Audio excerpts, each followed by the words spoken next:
Welcome to the Old Time Radio Netcast Network. I'm your host, Andrew Rines, and let's get into this episode. This episode is going to be Escape. Original air date's July 21st, 1949, and the title is Action.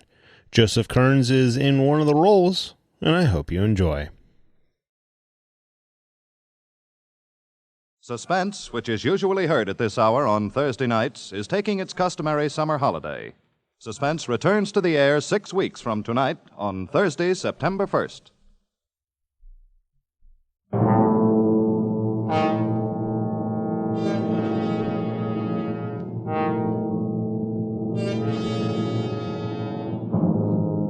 You are hanging by your fingertips on the sheer face of an icy cliff, suspended 1,000 feet above instant death, with your strength running out, and with no chance for escape.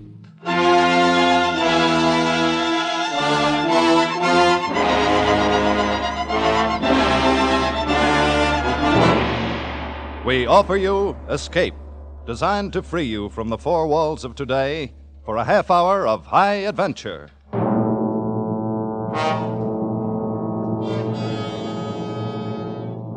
Tonight, we escape to the cold loneliness of a glacier high in the Swiss Alps, and to a man who learned much about death, as C.E. Montague tells it in his famous story, Action.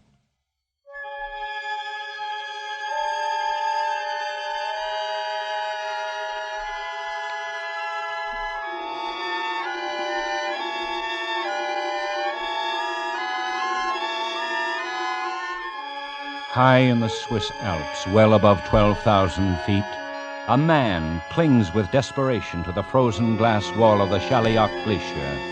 Hands and feet jammed into shallow steps, chopped in the iron-hard ice. A cold wind drives a spray of dusty sleet along the overhanging wall, and the sun has fallen away among the crags to the west. Darkness lies 1 hour ahead.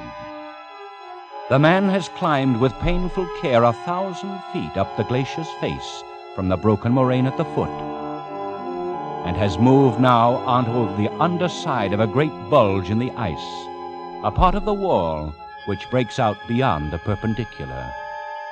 And the man is forced to hang from slots cut by his axe, such as a sloth hangs from a tree branch. 12 more feet lie between him and the brow of the overhang, 6 more steps to be chopped out with the axe. And 1,000 feet of void space waits beneath him.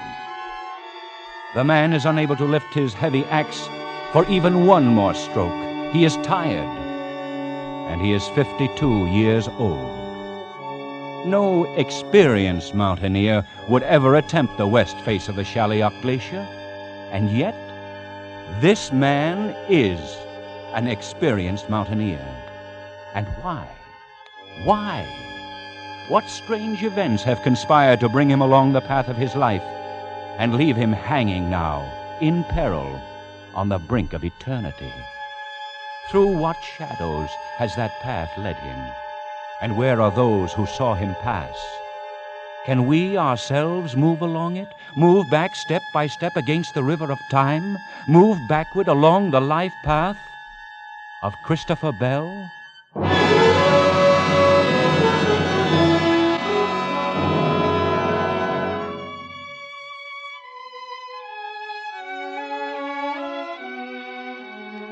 My name is Jean Vajour. I'm a guide for all the mountain trails on the Weisshorn and the Schalihorn. I talked with Mr. Bell this morning as he was leaving the village. Though, of course, at the time I did not know that was his name. The season is over, you understand. Winter will come in another week or two, and most all the visitors are gone. So, you see, I was very surprised to hear a stranger call out to me in English. Hello there. Which of these paths takes me to the foot of the ShareAlike? The one on the left. But you will find no chimney there, sir. One arrives very soon at the glacier and can go no farther. Except, of course, to climb up it. The glacier? But that is impossible. It has never been done. Of course not. It's never been tried. There is not anyone who would be so foolish, monsieur. No, it isn't that. There are plenty of foolish people in the world. But even they hold on to their margin of safety. Margin of safety? Yes. The difference between the point where a man thinks he's reached his limit and the point where that limit really is. I'm afraid I do not understand this. All right, take a mountaineer such as yourself. Uh-huh. You look at a slope and you estimate the effort needed to climb it. Yes? Then you estimate your own endurance. And if there isn't a good size safety factor, just don't make the climb. But it would be foolish not to do so. I dare say. Oh, it's all tied up in the fear of death. You take that out of a man for one instant, there's no telling what he might be able to do, or what limit he might reach. Well, and how should a man lose that fear? He can't. He can't lose it. It has to be done for him by things outside.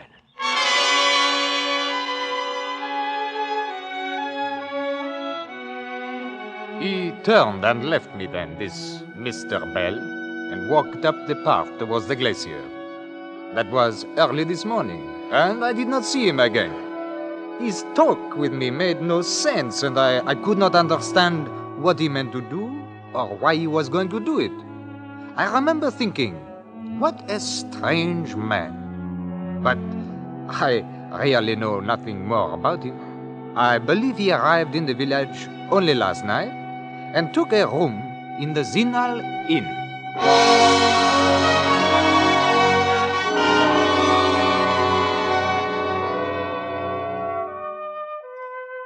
My name is Greta de Gaspar, and I am staying out the week here in Zinal to close up the inn for the winter.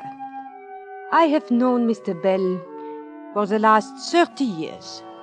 Always before he came in the summer season for the climbing, and I was most surprised when he arrived last night. I opened one of the rooms and I found something for him to eat, and then later we sat and talked in front of the fire in the big empty lounge. Now, this is very good coffee, Madame Gaspard. Thank you, Mr. Bell.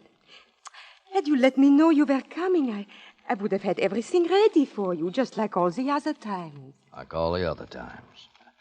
Now, this one's a little different, Madame Gaspard. You might call it a special visit.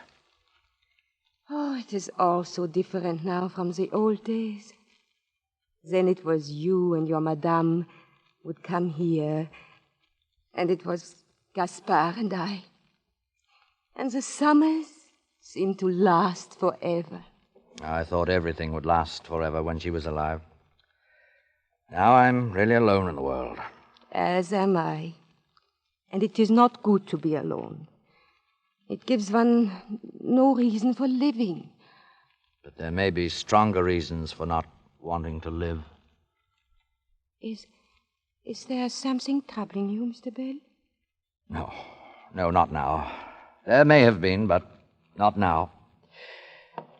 Well, I shall be leaving quite early in the morning for a climb, so I think I'll go on to bed.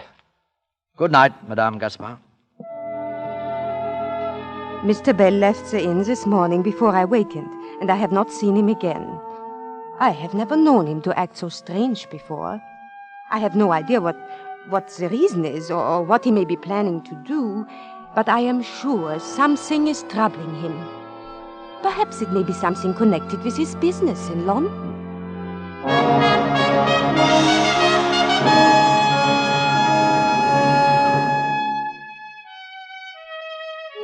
My name is Matthew Bruff. I've been chief clerk to Mr. Bell's London office over the past 25 years. I've always found him to be a considerate and dependable employer. I've never noticed anything you might call unusual about him until one day, about 3 weeks ago. Mr. Bell entered the establishment a bit late, as I recall, and passed immediately into his own office without acknowledging my customary greeting. A little while afterward, he sent for me. Well, Matthew, where do we go from here? I can't say that I follow you, Mr. Bell. I mean the company's on a steady footing, so if we use our heads at all, we don't stand much chance of losing anything. Yes, our position is quite secure. On the other hand, we can't expect to do any more growing. We're through expanding. Now on, it's merely a matter of operation. Most enviable conditions, sir. Is it? There's nothing more to look forward to, nothing more to work for. So, where do we go from here? Sir, Matthew, I'm putting you in charge of the business, turning it over to you effective this week. Mr. Bell, you can't possibly mean that. Oh, yes, I've just decided. But what are you going to do, sir? I'm taking a trip. I'm going to Switzerland, maybe do a little mountain climbing. Oh, well, then at least it's only temporary, just for whatever time you're gone. Yes, that's right. For whatever time I'm gone. Just for whatever time I'm gone.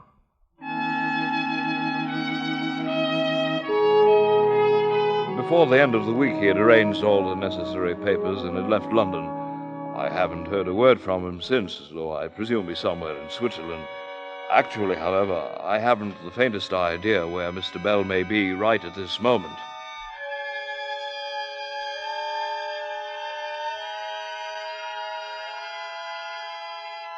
On the glacier, minutes pass, and the shadows grow longer from the jagged peaks to the west of the Shaliok, and reach out with dark fingers toward the man who clings to the icy wall. The man's thoughts have grown as unwieldy as the heavy ice axe gripped in his hand.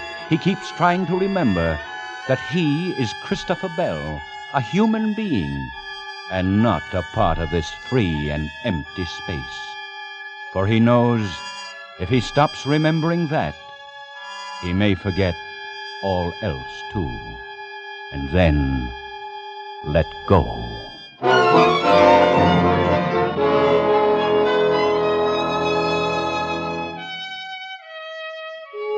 There's been no reason for trying to locate Mr. Bell, since nothing of any importance has occurred during these 3 weeks.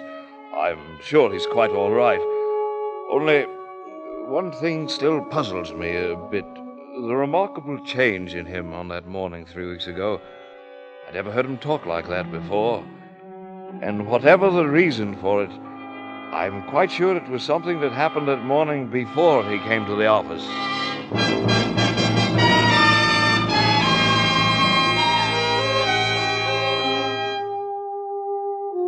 My name is John Oxford. I've been a conductor on the Westminster route for some 14 years now. And during all that time, Mr. Bell has been a daily passenger of mine on the early morning inbound run.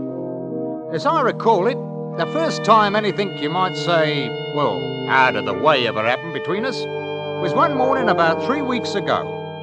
I saw Mr. Bell waiting at the usual place, so I signalled the driver to a stop. Good morning. Good morning, Mr. Bell. I'll be right there. Yeah, now, let me come down and help you up, sir. No, I'll make it. If you'll just take my arm, Mr. Oxford. My arm, please. But I have taken it, Mr. Bell. Oh, yes, of course. I'm sorry. Up we go. There we are, sir. Oh, thank you. I had a bit of a shock this morning. I'm quite all right now. Well, if it's all right now, then it's fine, I'd say. You take hold of that strap there now. Oh, yes, of course. Oh, just a moment. I have the fare here somewhere. Oh, yes, here you are. Thank you, sir. No, thank you. Well, I don't quite understand what you mean, sir. Mr. Huxford, have you ever had anyone take your arm and help you up a flight of steps? No, and I might say I hope the day never comes when I'm sorry, sir. Not at all. Thank you, Mr. Huxford. Thank you very much.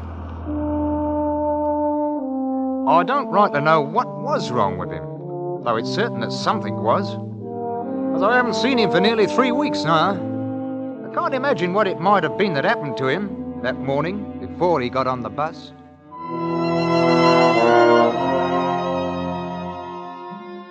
My name is Jenkins, and I've been Mr. Bell's personal valet for the past 12 years and 7 months. The master is traveling somewhere on the continent just at present.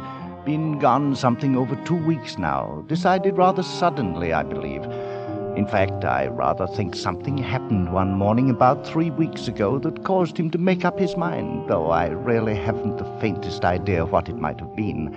I can remember noticing a very strange look on his face when he came down to breakfast that morning, but I thought nothing of it at the time. Good morning, Jenkins. Good morning, sir. I trust you had a pleasant night's rest. Oh, yes, I did. Thanks, Jenkins. You'll be having the usual orange juice, toast? No. I want nothing except some coffee. Very well, sir. I'll bring it right away. I can't let him find out. I can't let anyone find out about it. a little better now. Maybe it's going away. Maybe I'm giving it too much importance. No, it's still there, that same lack of feeling, clear down the whole right side of my body. There, I can move my arms, my leg all right. There's no feeling in them. They're numb. It's simply that at 52 years of age, I've had a light stroke. Your coffee, sir. Oh, thank you, Jenkins. Would you care for something more, sir? No, that's all.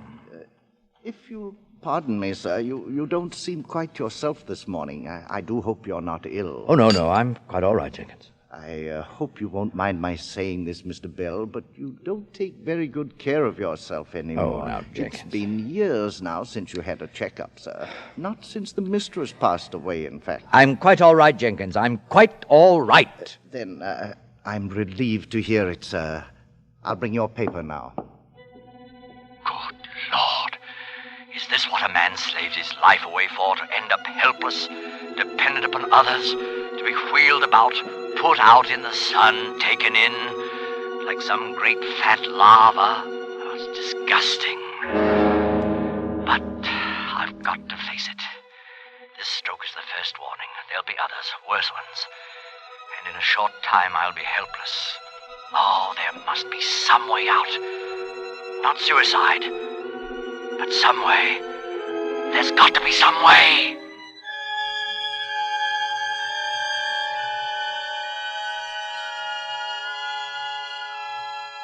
The icy wall hardens into cold, vitreous steel as the dusk-born shadows chill its surface. The merciless ice is beginning to freeze the cramped joints of the man's fingers now, and the heavy axe swings idly at his belt, tracing a fumbling pattern on the thin air of the void. How much longer now can he cling to those slots in the glacier's face? How much longer does he have to live? 30 seconds? A minute? What's the margin of safety now? And what does a man think of while his pulse beats slower and he waits to die? Strange how I'm able to go on hanging to this slope, clinging on to life, when I can't feel another ounce of strength left in me. I was right, dying isn't so bad, really. Not when it's like this. It's rather pleasant, in fact. It looks so soft down there, the shadows and the snow, and the wind. Perhaps I could let go and float out in the wind like an eagle, be blown along by it like drifting snow. The sun's gone now. It'll be full dark in a few minutes. Maybe I can hold on that long, till everything is dark, even the snow and the ice. And who knows? Perhaps I'll watch the sunrise tomorrow and set again. And even beyond... Oh, no. I can't last even one full minute longer. I'm through. I'm finished. I can't even last a half minute. Chips of ice sliding over the edge. Funny how a glacier sheds off that way. I suppose the difference in temperature between day and... Wait. An ice axe. That was an axe. No other sound in the world like it. Fell from up above the overhang there. There must be somebody up there on the slopes, coming down from the top. There is. Wait, that's 5, 6, 7, 8, 9, 10. That's a mountaineer's call for help. Someone's dropped his axe and he's in trouble up there. It's right above this bulge. If I can only... No. Throat's too dry. Well, 6 more steps to cut to reach the edge there. All right. 6 more steps. Now, 5 more steps.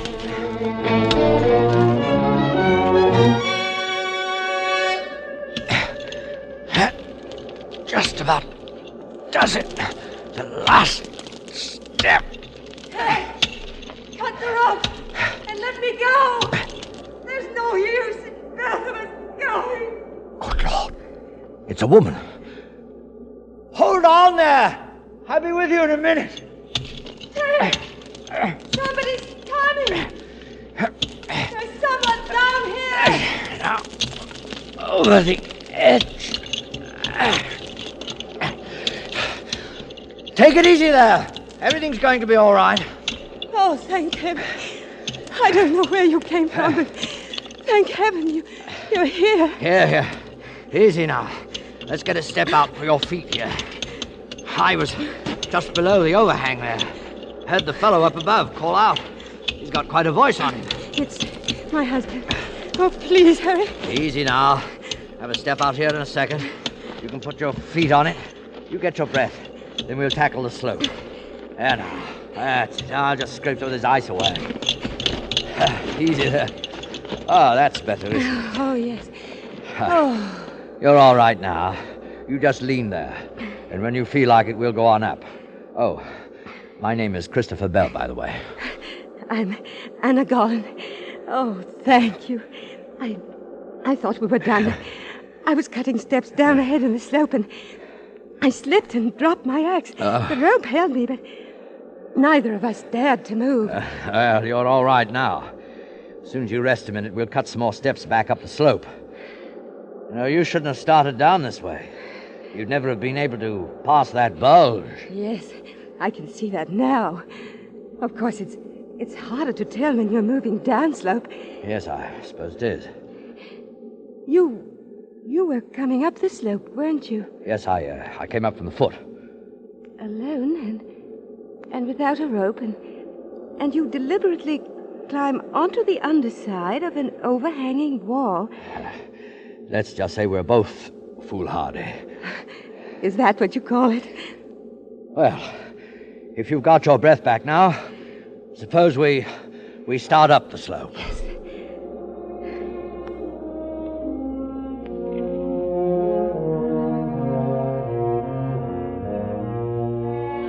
My name is Theodore Gollan, and I am the husband of the woman who slipped and fell on the wall of the glacier. I'm a physician, formerly of Harley Street, London. I've practiced in Paris for several years now. I met Mr. Bell when he and my wife reached the ice ledge where I stood waiting above them. I was not immediately aware of his trouble, but found out about it a short time later, when we reached the rest hut at the top of the ridge. While my wife heated water for tea at the far side of the room, Bell and I fell into a much more personal conversation than strangers normally do. This sometimes happens when people have been very close to death.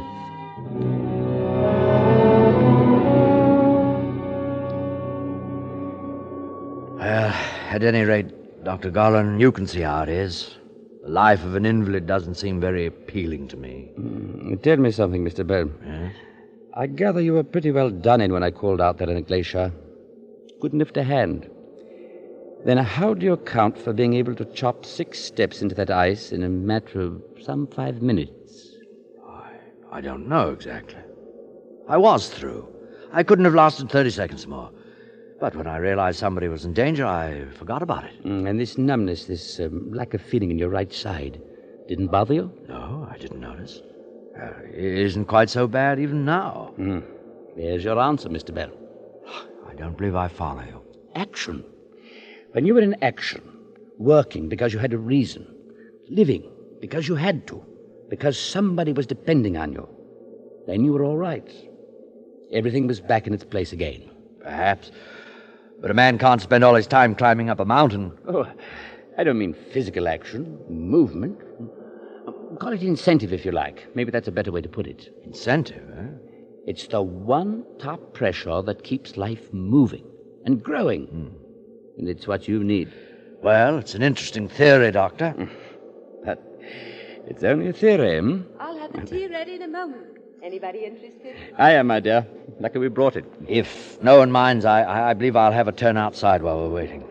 Be careful out there in the dark. The ridge breaks off pretty sharply here. Oh, I'll be careful. Dr. Gollan, if things were turned around, I wonder if it'd be any more than just a theory to you.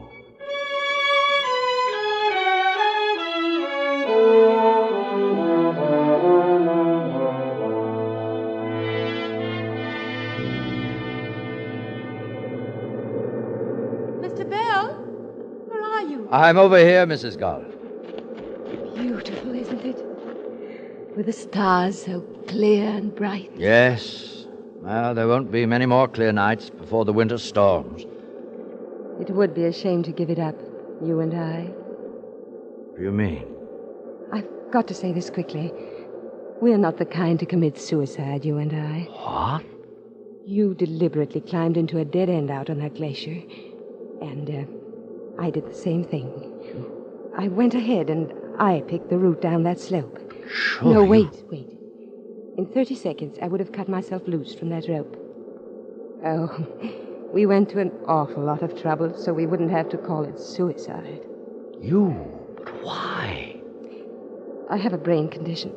There's no point in going into it, but it's incurable.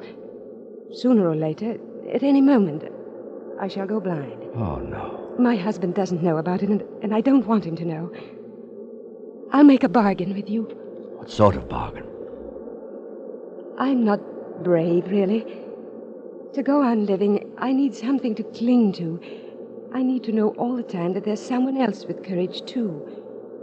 Mr. Bell, I'll go on living if you will. I'd say you're amazingly brave. If I were, I could do it alone, without having to make myself dependent on you and on your courage. That sort of thing would work both ways. I wouldn't dare let you down. Nor could I you. Do you want to make that bargain? Shall we go on living, Mr. Bell? As I said before, I am Dr. Theodore Gullen. And I met Mr. Bell some 3 hours ago on the Shalioch Glacier. At the moment, he's outside the hut a few yards away, talking to my wife. I can hear the sound of their voices, but I can't make out the words. However, I know what they're talking about and what his answer will be. My wife and I discussed that before she went to join him. You may have heard of my wife, incidentally, though it would likely have been under the stage name she uses in the Paris theater. You see, she's quite a talented actress.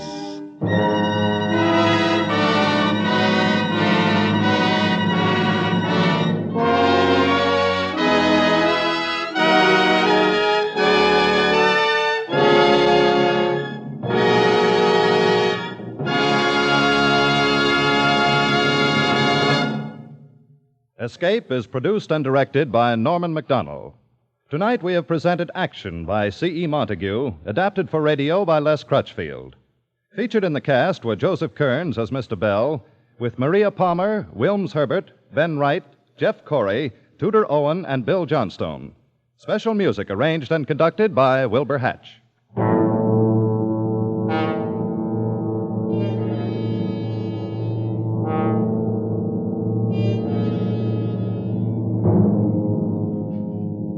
Next week, You are trapped in the native quarter of Mozambique, with the police closing in on you, while at your feet lie 2 dead men, and standing beside you is a sultry girl who offers you escape.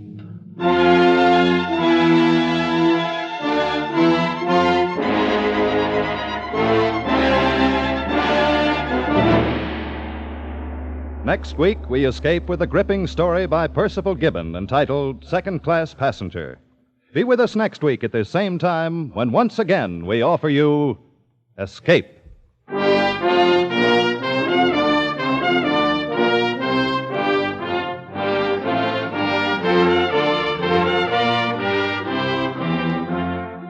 And now stay tuned for Casey, crime photographer, to hear the story of Durable Dennis. It'll be along in just a few moments on most of these same CBS stations.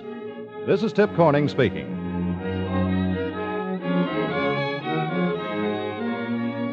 This is CBS, the Columbia Broadcasting System.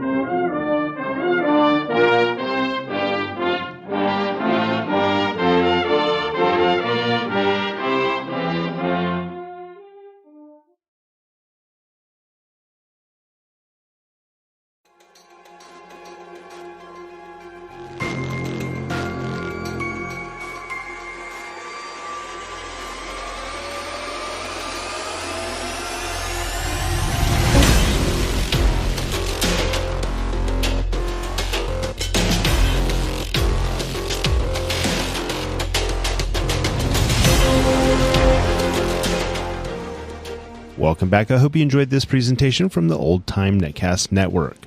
For more great shows, go to otnetcast.com. Don't forget to like and rate this episode in your favorite podcatching client. Follow this show on Facebook by going to otnetcast.com/Facebook. This episode is covered under the Attribution Non-Commercial ShareAlike copyright. For more information, go to otnetcast.com/copyright. Thanks again for listening, and I hope you have a great day.